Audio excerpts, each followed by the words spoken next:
Cette nouvelle saison de la Star Academy a pris fin avec la victoire d'Anisha. Tout comme la candidate originaire de Madagascar, les fans ont du mal à accepter que cette saison soit déjà terminée, comme le rapporte Voici. Oh les cœurs, puisque la promotion de 2023 arrivera sans que l'on ne s'en rende compte. Dans tous les cas, la fin de cette belle aventure est l'occasion pour les académiciens de raconter leur histoire.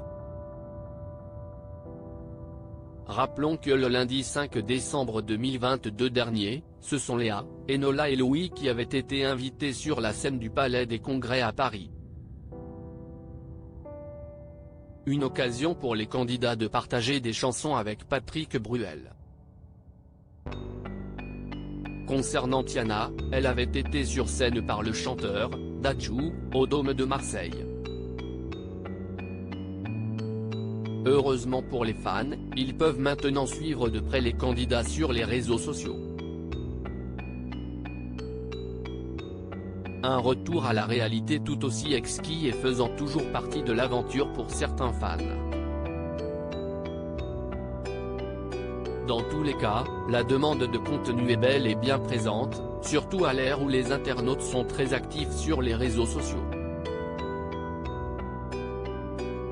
Chose qui n'aurait pas été au goût de Louis, selon Voici.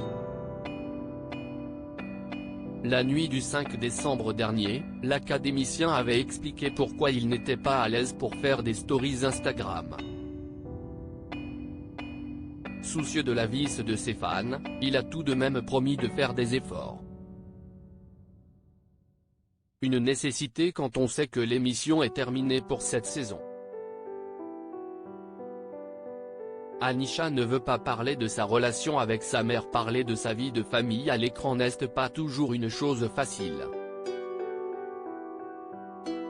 D'ailleurs, pendant l'aventure au château de Dammarie-les-Lys, nombreux sont les candidats qui ont eu du mal à se livrer, comme la gagnante, Anisha. Lors d'une interview accordée à Gala, le 7 décembre 2022, la gagnante de la Star Academy 2022 avait rappelé avoir eu une enfance difficile à Madagascar. Chose qu'elle avait déjà évoquée au cours de l'aventure. Anisha avait également avoué avoir eu de grandes difficultés concernant sa vie de famille. Rappelons que pendant la saison, Anisha avait parlé à plusieurs reprises de sa grand-mère âgée de 86 ans.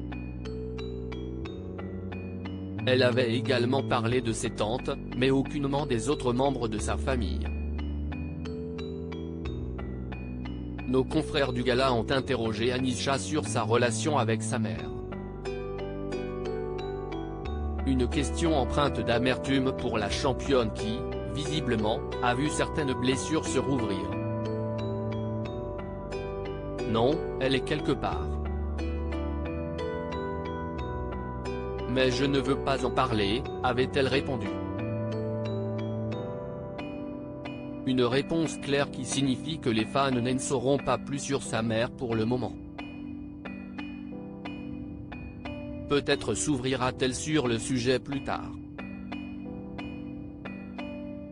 Jusque-là, toujours pendant l'interview, l'interprète de De La Haut, œuvre composée par Camélia Jordana, a voulu transmettre un message de persévérance, d'espoir et d'amour. Notons qu'Anisha travaille actuellement sur son premier album. À suivre.